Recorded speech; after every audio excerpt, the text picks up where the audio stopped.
Oi, oi, meu nome é Karina, esse é o Bucarina e hoje a gente vai falar das minhas leituras de agosto.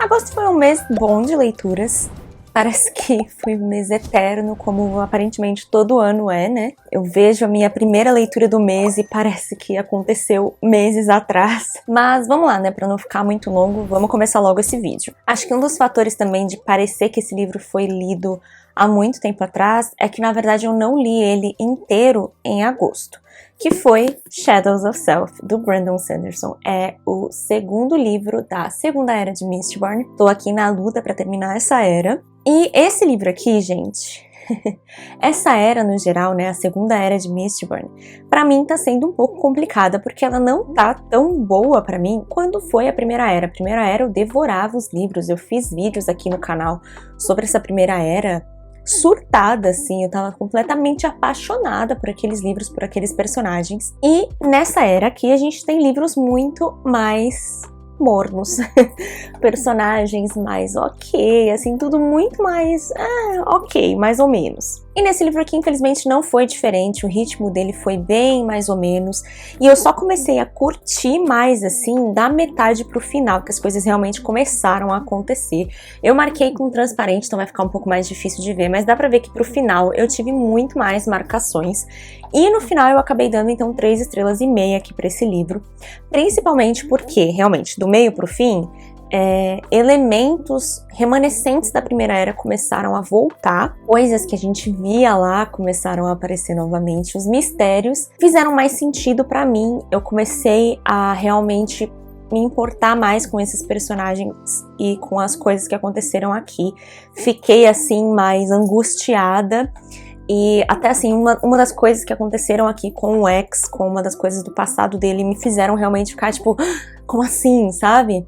Então, me fez ter um gostinho, assim, de Brandon Sanderson, que era uma coisa que eu não tava sentindo até o momento, nesse 1,5 livro que eu li da segunda era. Então, 3,5 estrelas pra esse livro aqui, e continuando na batalha de terminar a segunda era pra poder dar continuidade ali na minha sequência de Cosmere. Depois, li Os 100.000 Reinos, da N.K. Jemisin, foi um livro que saiu ali sorteado na minha TBR Misteriosa. É um livro até um pouco difícil de explicar, ele vai falar sobre esse reino aí, né, que são os 100.000 reinos, uma região que era regida por 3 deuses, o deus da luz, o deus da escuridão e a deusa que eu apelidei ele de deusa da vida.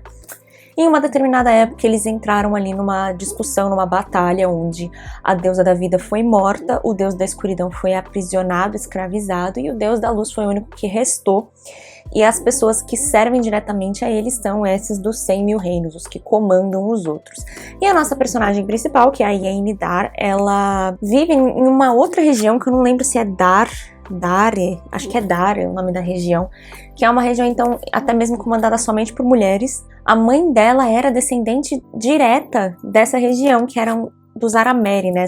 Essa família que eram os Arameri, descendentes diretos do deus da luz. Mas a mãe dela fugiu para casar com o pai dela e logo foi deserdada. Porém, a mãe dela morreu, o pai dela morreu e ela recebe essa invocação dos Arameri para fazer parte de uma competição para poder ser uma das herdeiras ali, poder ascender ao trono dos Arameri. E é ali que ela vai conhecer um pouco mais dessa família, dessas hierarquias e principalmente da história desses 3 deuses, até porque o deus da escuridão e seus filhos dele e dessa deusa da vida, estão escravizados ali entre essa família, convivendo entre eles, obedecendo a eles. Então essa é a história base aqui desse livro, e foi um livro muito bom, principalmente a parte desses deuses e da relação que eles acabam desenvolvendo com a Yen.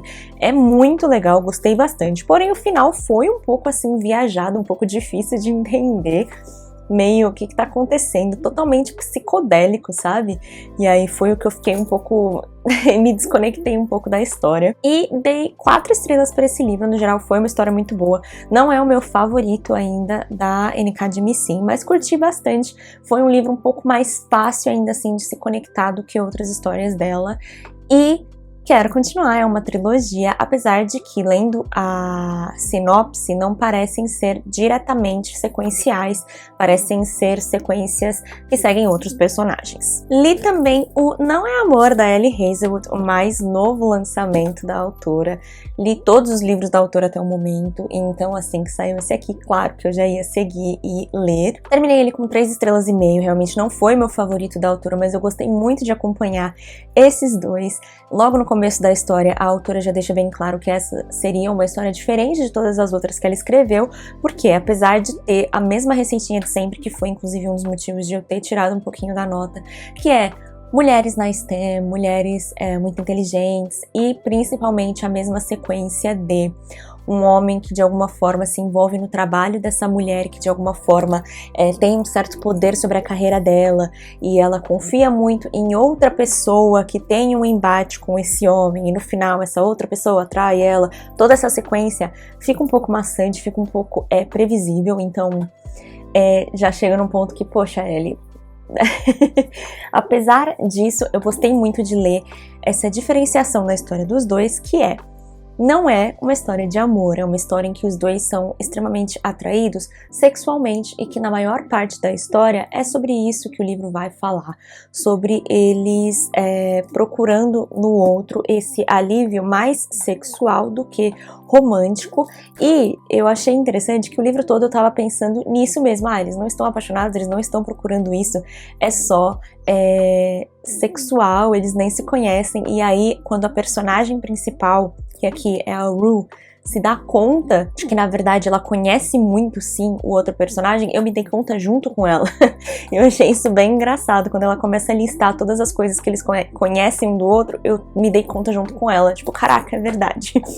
Então ainda assim foi uma história muito gostosa de acompanhar. Eu acho a escrita da Ellie muito gostosa, então não descarto esse livro como uma leitura prazerosa e divertida, mas dentre os casais que eu acompanhei dela e etc, não foi um dos meus livros favoritos, é somente isso. Ainda assim também gostei dos temas que ela trouxe aqui de negligência infantil, problemas relacionados à alimentação e etc, achei temas interessantes. Depois eu li Senhor das Moscas, do William Golding, e para esse livro eu dei 3 estrelas. Eu tinha uma expectativa muito diferente do que seria esse livro, que é um livro clássico, né?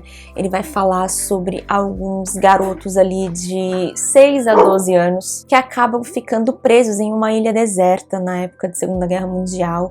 Não é muito descrito como eles vão parar nessa ilha, a gente sabe que eles estavam em um avião e sabe que essas crianças vão parar nessa ilha sozinhas, sem nenhum adulto, mas como o livro inteiro é narrado do ponto de vista dessas crianças, a gente não sabe se esse avião caiu, se elas pularam do avião, eles não descrevem de uma forma muito correta. Fato é, eu sempre achei que esse livro ele seria um livro mais brutal, assim, sobre como essas crianças iam se degradando por ter que passar esse tempo nessa ilha. E é um livro sobre isso, mas foi menos brutal do que eu esperava, então pela expectativa eu acabei dando 3 estrelas, porque tinha partes muito maçantes. No geral, é um livro bem curto e com a diagramação bem grande, mas eu gostei do livro, realmente é sobre isso. Essas crianças têm que se dividir nas tarefas de procurar alimento, de fazer um fogo para elas conseguirem gerar fumaça e serem vistas, ao mesmo tempo em que a maioria das crianças não querem fazer nada disso, elas querem brincar, elas querem se divertir. Então algumas dessas crianças têm que tomar a frente de serem responsáveis, de tentar colocar uma ordem ali, e isso vai gerando frustrações. E, enfim, é muito interessante ver como esses pequenos focos de tentar botar uma ordem, de tentar mandar umas nas outras, vai gerando frustrações e tornando elas cada vez mais bestiais num lugar sem ordem e sem adultos, principalmente, né? Então, foi uma experiência bem legal, gostei bastante do livro, mas pelo estilo de narrativa e pela minha própria expectativa, eu acabei deixando com 3 estrelas. Depois, no Kindle, eu li o Final Offer, da Lauren Asher, e deixei com 4 estrelas. É o terceiro e último livro dos Bilionários de Dreamland, que é uma trilogia de romance.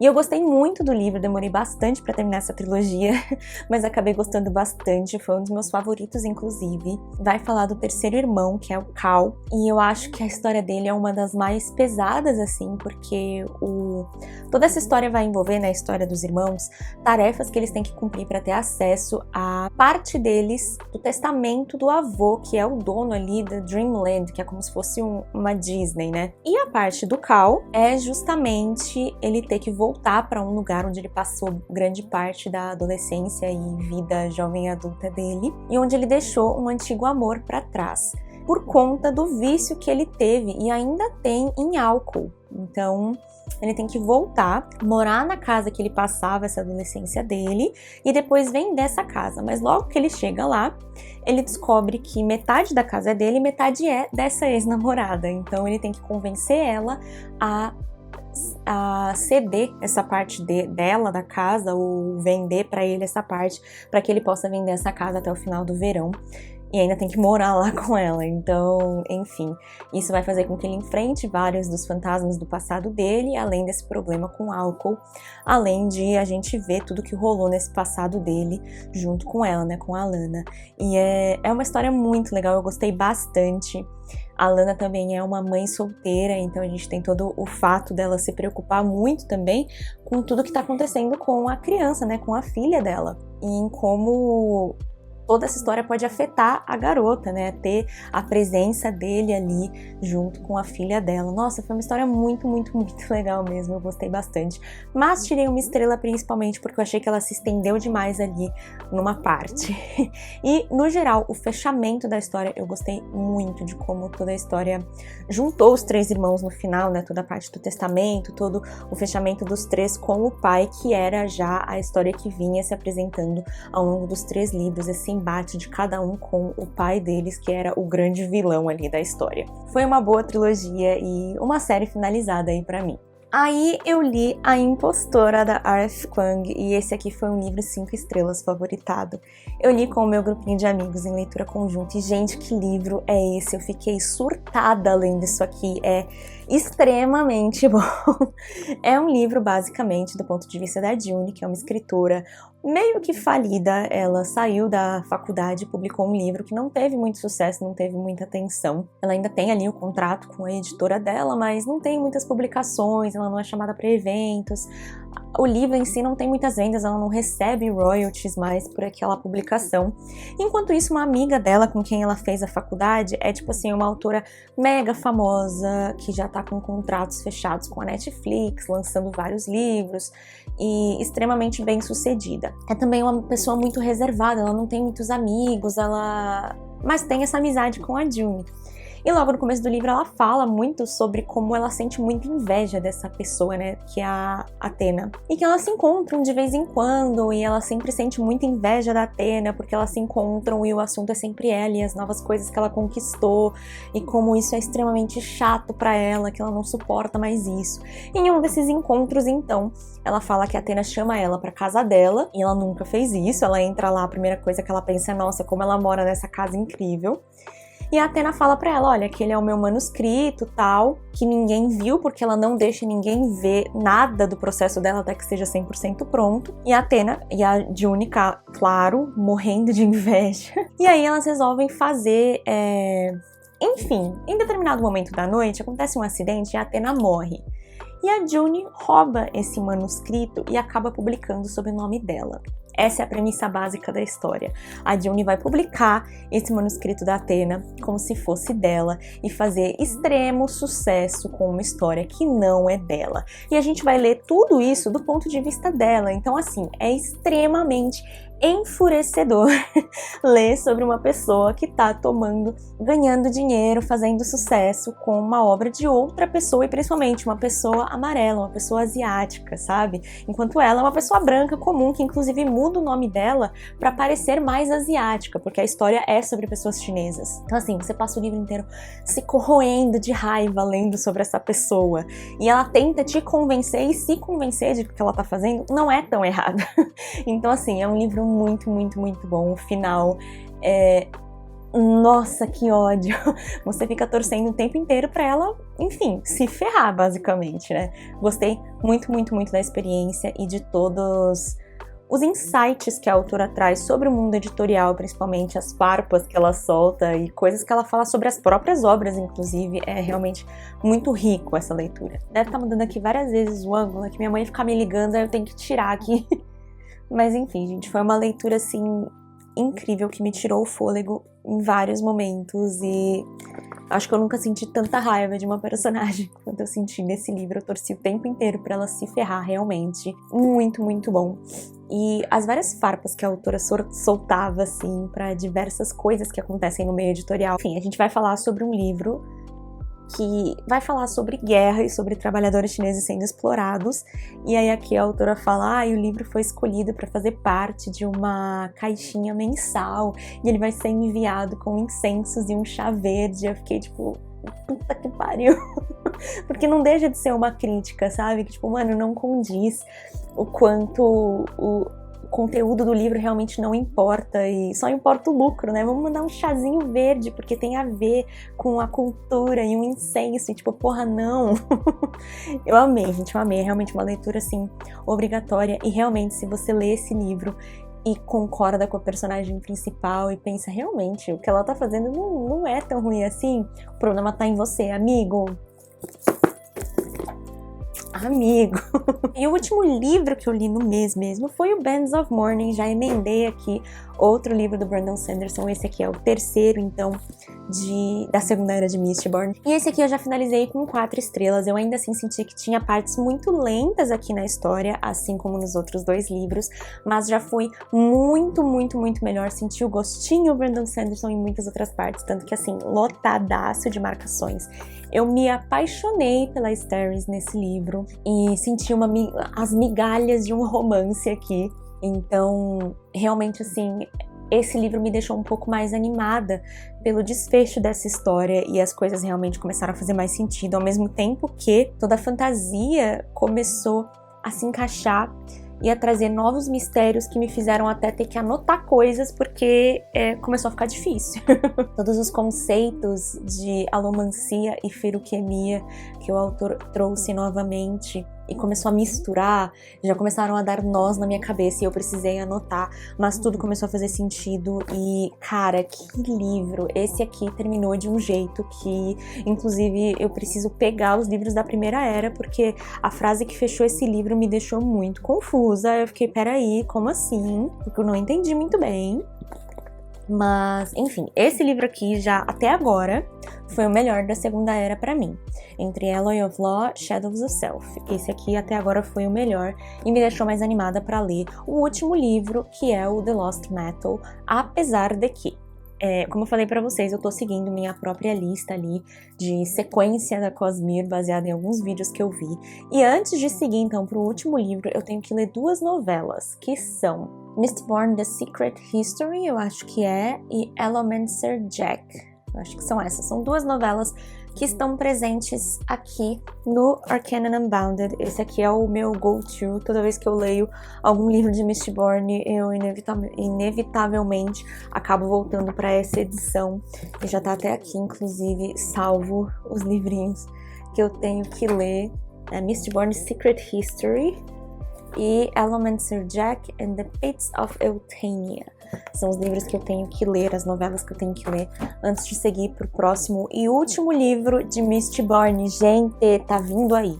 E aí sim, vou terminar a Segunda Era e poder seguir pra... Na verdade, tem mais um livro aí. Preciso ver se vai vir esse ano ou não. Enfim, não vou falar mais nada, mas esse aqui, gente... Esse aqui veio aí, eu gostei bastante dele, muitas marcações, e Asteris tem um lugarzinho no meu coração. Eu amei essa personagem e quero muito saber mais sobre esse povo das máscaras que eu imagino que vai vir aí no próximo livro. Eu não posso falar muito porque é uma sequência, mas já gostei bem mais. E só pra, né, dar um tchan assim, também li o 3º volume de Chobits, do grupo Clam, pra dar sequência aí. Foi o único mangá que eu li esse mês. Mas li aí, né, e não acrescentou muita coisa, assim, na história do que já tinha no 2º volume, que basicamente, assim, coisas que a gente, leitor, já tinha sacado, mas apresentou para os personagens. E realmente é um volume muito mais adulto, quer dizer, uma história muito mais adulta do que Sakura. Enfim, né, apareceram uns novos personagens aqui no final que eu não estou entendendo o que está acontecendo, mas é isso, não tem muito o que dizer desse volume. Dei 4 estrelas porque eu realmente gostei. aquilo que aconteceu da história da professora e do aluno. Eu estou curtindo essa história até, sabe? Ai, tá fofo. Eu acho que é o que eles queriam fazer em Sakura com a aluna e o professor, que era menor de idade, e não conseguiram, eles fizeram aqui. Enfim, gente, é isso. Essas foram as minhas leituras do mês de agosto. Espero que vocês tenham gostado. Se vocês gostaram, não esqueçam de deixar o joinha aqui embaixo para ajudar na divulgação do canal. E a gente se vê no próximo vídeo. Tchau, tchau!